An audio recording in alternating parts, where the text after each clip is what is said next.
పురం మండల YCP party కార్యాలయంలో కార్యకర్తల సమావేశం నిర్వహించారు. ఈ సమావేశం భీమిలి నియోజకవర్గ సమన్వయకర్త చిన్న శ్రీను ఆధ్వర్యంలో జరిగింది. ఈ సందర్భంగా చిన్న శ్రీను మాట్లాడుతూ ఎన్నికల సమయంలో ప్రజలకిచ్చిన హామీలను అమలు చేయడంలో ప్రభుత్వం పూర్తిగా విఫలమైందని విమర్శించారు. ప్రభుత్వ వైఫల్యాలపై ప్రజాక్షేత్రంలో పోరాడటానికి వైఎస్ఆర్ కాంగ్రెస్ పార్టీ సిద్ధంగా ఉందన్నారు.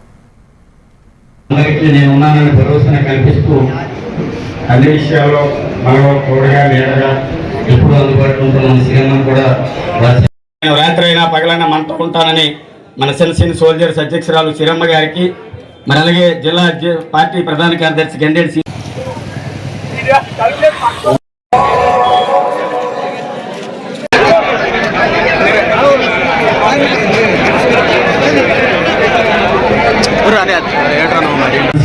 సోల్జర్స్ అధ్యక్షురాలు మనందరికీ నేను ఉన్నానని భరోసా కల్పిస్తూ అన్ని విషయాల్లో